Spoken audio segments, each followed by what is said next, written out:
warahmatullahi wabarakatuh. Apa kabar teman-teman semua? Saat ini saya sedang bersama Dr. Ula Nuhrawati MM. Beliau adalah salah satu calon senator dari DKI Jakarta untuk periode 2024 dan hingga 2029.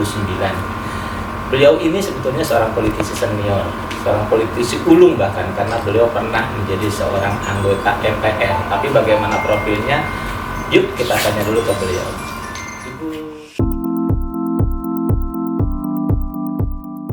Ibu dan kegiatan apa selama ini yang dilakukan? Kalau dinyatakan sebagai politisi, emang betul karena saya di Golkar itu sejak berapa tadi? Udah 30 tahun di pokoknya ya, tahun 1983 sampai sekarang juga masih sebagai kader partai. Bahkan pernah dipercaya oleh Partai Golkar, pengurus pusat itu sebagai ketua umum Kesatuan Perempuan Partai Golkar. Artinya organisasi perempuan Golkar seluruh Indonesia maka dipercayakan kepada saya menjadi ketua umum. Cukup lama saya menangani perempuan di Partai Golkar, itu kurang lebih 12 tahun. Nah itu kan kenapa beralih menjadi mencalonkan diri sebagai anggota DPD? Oh iya, jadi sebagaimana kita semua sudah tahu bahwa sebelum reformasi anggota MPR itu terdiri dari anggota DPR RI, kemudian utusan golongan dan utusan daerah. Kemudian hasil reformasi karena berazalkan demokratisasi, maka tidak ada lagi pengangkatan. Sebelum reformasi utusan golongan itu diangkat dari berbagai sumber nama-nama yang sekian banyak, maka kemudian dipilih dan ditetapkan untuk kemudian diangkat. Jadi SK pada waktu itu adalah diangkat bukan sebagai anggota MPR. Nah, dengan adanya reformasi, maka DPD harus berasaskan demokrasi, maka semua yang anggota MPR harus dipilih. Gitu. Jadi anggota DPR RI dipilih dan anggota DPD pun harus dipilih. Maka sekarang tidak lagi utusan golongan dan utusan daerah, tetapi menjadi Dewan Perwakilan Daerah. Jadi tetap orientasinya kepada teritori atau kewilayahan, tetapi kemudian harus dieleksi. Dia harus ikut berkompetisi dan harus dipilih oleh rakyat. Ibu, kalau kita mencalonkan diri sebagai anggota parlemen dari partai, pasti berbeda dengan menjadi senator yang dipilih langsung oleh masyarakat, Ibu ya. Apa yang ingin Ibu capai kalau nanti terpilih menjadi senator dari DKI? Iya. Jadi sekali lagi anggota DPD itu dia harus independen. Dia harus melepaskan atribut dan posisinya di partai. Jadi saya termasuk yang membuat surat untuk kemudian nonaktif sebagai kader partai karena menjadi persyaratan. Maka kemudian saya mengikuti seluruh mekanisme yang ada di dalam peraturan mengenai bagaimana DPD itu harus eksis. Jadi saya mulai mendaftar, ya kan. Kemudian syaratnya lagi nih, nggak ringan gitu kan ya. Kita harus mengumpulkan minimal 3.000 KTP. Gitu. Kemudian alhamdulillah dibantu dengan tim relawan saya, dibantu oleh semuanya, maka saya berhasil mengumpulkan hampir 7.000 kan gitu. Nah, sesudah pendaftaran kemudian diseleksi lagi kan gitu. Dilakukan verifikasi dan verifikasi inilah yang luar biasa ya, karena misalnya itu tidak ditentukan gitu, tapi diundi gitu.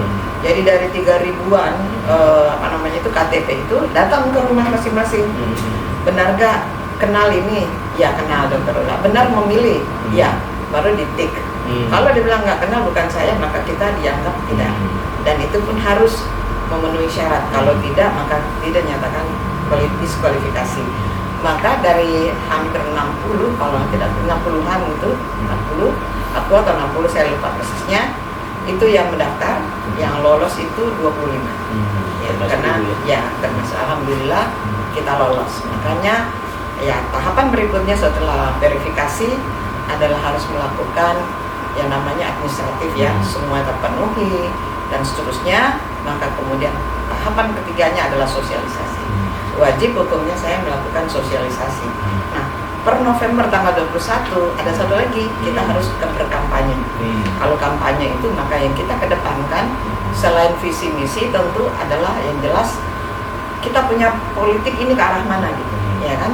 Ke arah mana politik kita? Karena kita independen, kita tidak boleh misalnya tegak lurus dengan Partai Golkar, atau saya tidak boleh misalnya menganut karena independen, jadi personal benar-benar. Ya, teman-teman, kalau kita mengikuti kampanyenya beliau luar biasa sekali antusias masyarakat, karena beliau memang salah seorang tokoh yang diyakini akan lolos ke parlemen untuk tahun 2024 sampai 29. Begitu ya Bu ya, harapannya optimisnya. Amin, insya Allah. Nah ini juga teman-teman, dari data yang kita dapat ini ada beberapa concern beliau ketika nanti menjabat sebagai senator DKI. Salah satunya adalah tentang masalah persampahan. Sampah di DKI memang menjadi salah satu masalah yang sangat krusial dan bahkan dianggap sebagai salah satu beban dari persoalan di Jakarta, karena dengan jumlah penduduk yang luar biasa banyak, dengan wilayah yang tidak terlalu luas sebenarnya dibanding dengan Banten maupun Jawa Barat. Apalagi Jakarta juga kekurangan lahan untuk membuang sampah sehingga harus menyewa di Bantar Gebang. Maka sampah merupakan salah satu yang memang harus bisa diselesaikan, apalagi karena dampak dari masalah ini sangat luar biasa. Bukan begitu ya Bu ya? Ya, betul sekali. Ya. Nah, dari informasi yang kita dapat juga salah satu yang ingin beliau selesaikan adalah bagaimana meningkatkan kesadaran masyarakat tentang persampahan ya Bu ya. Ya. Bu bisa jelaskan Bu upayanya dan kenapa tertarik untuk meningkatkan kesadaran masyarakat dalam hal persampahan? Ya, ya terima kasih pertanyaannya to the point ya, dan saya akan masuk pada poinnya juga bahwa masalah sampah itu bukan hanya di Indonesia, bahkan ini sudah masuk di dalam sebuah program dunia yang kita tahu dengan mulai dari Millennium Development Goals sampai kepada sekarang sustainability-nya gitu kan, Sustainable Development Goals, bahwa lingkungan hidup itu sudah masuk di dalam teropongnya dunia untuk kemudian harus bersih. Nah, salah satu yang menjadi perhatian dunia adalah sampah. Dan kita tahu bahwa sampah ini bukan hanya yang kelihatan saja, tapi sampah itu adalah semua yang berkaitan dengan masalah kesehatan, gitu kan. Polusi juga sampah, gitu kan ya. Dan polusi itu bukan hanya udara, air pun terpolusi, gitu. Nah, tapi saya mau sebagai senator DKI ini adalah menyelesaikan permasalahan sampah di Jakarta. Kita tahu betapa sulitnya itu. Kemudian kalau kita bayangkan saja satu rumah tangga itu menghasilkan berapa kilo per hari dan ditumpuk dengan kali sekian bisa menggunung, bahkan bisa tertutup Jakarta ini dengan sampahnya gitu. Nah, oleh karena itu dalam dimensi kesehatan kita tahu bahwa sampah apabila bertumpuk maka dia akan terjadi fermentasi, maka kemudian juga akan menimbulkan bagaimana yang namanya bakteri, Escherichia coli, yang namanya parasit itu tumbuh berkembang. Dan kalau ini kemudian dibawa oleh angin, kemudian dihirup oleh orang sehat, maka dia akan sakit. Kalau dia dibawa oleh angin, hinggap ke makanan dan dimakan, maka orang akan sakit. Jadi sampah dalam kesehatan itu harus dipisahkan betul. Bagaimana mencegah jangan sampai orang sakit. Dalam konteks yang lain misalnya, maka ya kita tahu juga bahwa dalam agama, terutama dalam agama Islam, saya yakin juga agama lain juga mengatakan bahwa kebersihan adalah pangkal kesehatan, bahkan kebersihan itu adalah bagian dari iman. Jadi kita sebetulnya wajib hukumnya juga untuk sekali-sekali kita memberikan kepedulian terhadap orang-orang yang belum begitu sadar bahwa pentingnya sampah itu adalah bagian daripada kepentingan hidup kita juga. Ibu, Jakarta ini kan sampai sekarang masih menjadi ibu kota negara, sebuah kota besar yang menjadi barometer bagi provinsi yang lain, daerah lain. Nah, kalau Ibu sendiri lihat kesadaran masyarakatnya dalam hal persampahan seperti apa begitu sampai saat ini? Iya, kalau Jakarta itu memang sudah ada ya, TPA-nya itu ada di Bantar Gebang. Meskipun kita tahu itu masih tarik menarik dengan Bekasi kalau tidak salah gitu kan ya, karena selain menjadi wilayahnya dan dianggap juga sudah mengkontaminasi masyarakat wilayah di sekitar Jawa Barat, perbatasan itu. Nah, kalau kita melihat tumpukan sampah yang ada di Bantar Gebang ini, memang ada sebagian masyarakat yang kemudian memang penghidupannya dari sampah juga, gitu kan. Bahkan ada memang yang sudah menjadikan itu menjadi income generating gitu kan ya. Sehingga di sana kita lihat di dalam persampahan itu berbagai kegiatan sosial ada di sana, mengedukasi masyarakat yang hidup di sekitar sampah dan bahkan ada yang ingin mengeluarkan mereka dari kesulitan sampah itu. Nah, oleh karena itu satu-satunya pandangan saya bahwa masalah sampah ini harus saya tidak mau menggunakan hilirisasi ya, tapi kita mulai dari kemudian dari mana sampah itu berasal, bagaimana kita mengolah sampah itu, kemudian bisa tidak hanya menjadi beban yang nanti akan menjadi bencana gitu, tetapi kita mengolah sampah ini sehingga dia lebih produktif. Gitu. Bu, kalau kita bicara tentang kepatuhan ya, kan DKI itu punya Perda nomor 3 tahun 2013 tentang pengelolaan sampah, di mana itu pada pasal 126 huruf G-nya mengancam orang yang membuang sampah secara sembarangan, misalnya pinggir jalan misalnya, nah itu akan dikenakan denda pidana sebesar 500.000. Nah itu menurut Ibu sudah cukup tidak sanksi dan peraturan tersebut? Kalau dilihat cukup, sebetulnya tidak usah pakai harus ditunda. Tapi kalau sudah diberikan penyuluhan tentang betapa pentingnya kita menjaga sampah itu jangan menjadi beban, atau ya kemudian nanti kembali ke kita menjadi bencana, itu jauh mereka lebih mentaatinya gitu kan. Oleh karena itu harus diedukasi memang sampah itu bukan menjadi beban, tetapi menjadi income, menjadi perekonomian rakyat. Nah, saya kira terlalu banyak upaya-upaya yang telah dirintis oleh berbagai LSM, oleh perkumpulan-perkumpulan apapun untuk memberdayakan masyarakat untuk mengolah sampah itu dari yang tadinya tidak berguna menjadi berguna, bahkan bisa menambah nilai ekonominya gitu. Nah, oleh karena itu saya insya Allah nih nanti bicara itu dalam konteks bagaimana mengolah sampah ini untuk tadinya tidak berguna menjadi berguna, bahkan menjadi suatu industri sampah. Nah, itu adalah bagian yang nanti kita akan kerjakan ke depan, dan kita akan bekerja sama menawarkan ini seluas-luasnya kepada para peminat, seminat untuk kemudian siapa yang care, siapa talentnya ada di situ, dan siapa yang meyakini bahwa dari sampah kita menjadi orang yang sejahtera.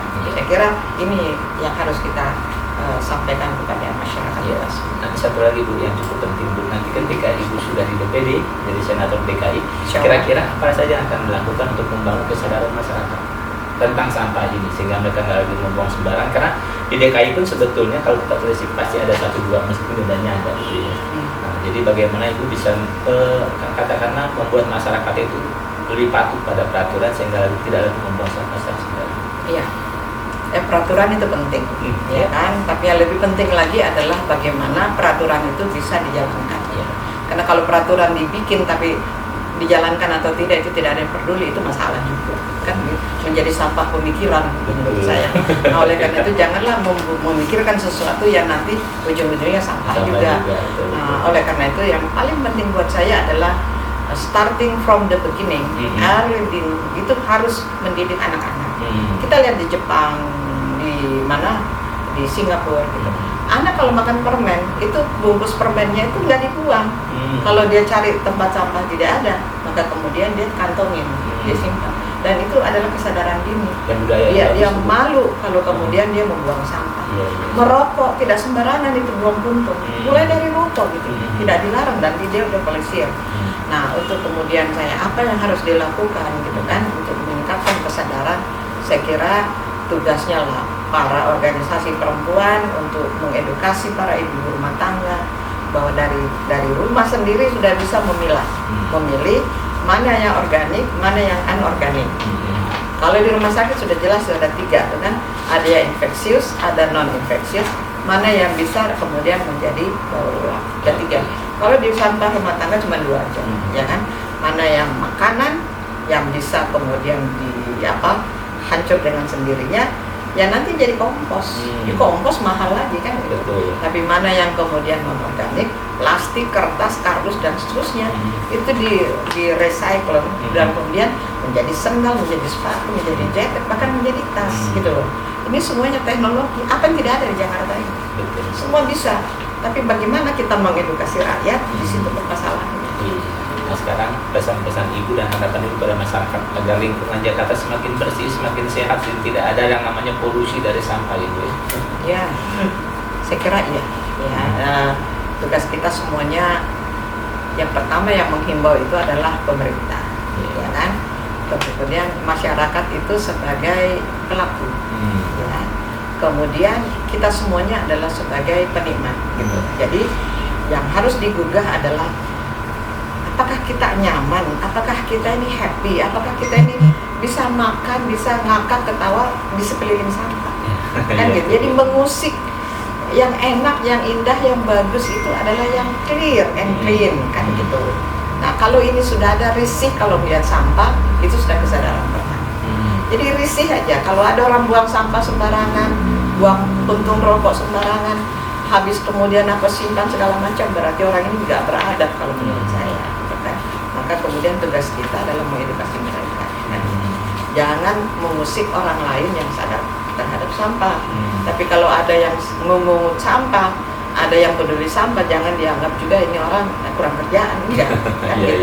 Jadi saya kira kita kadang-kadang sudah menilai orang itu, kalau ada yang bagus kita bilang salah itu, karena dia sendiri adalah di tempat yang sedang tidak benar. Artinya kita perlu objektif dalam sesuatu ya Bu. Ya, saya kira seperti itu. Nah teman-teman sekalian, memang sangat luar biasa akan disampaikan beliau. Memang sampah itu memang perlu kepedulian kita semua. Di samping kita harus mampu menempatkan kemana kita membuang sampahnya, dan kita juga harus bisa mengolahnya dengan baik agar tidak menimbulkan dampak bagi diri sendiri maupun lingkungan.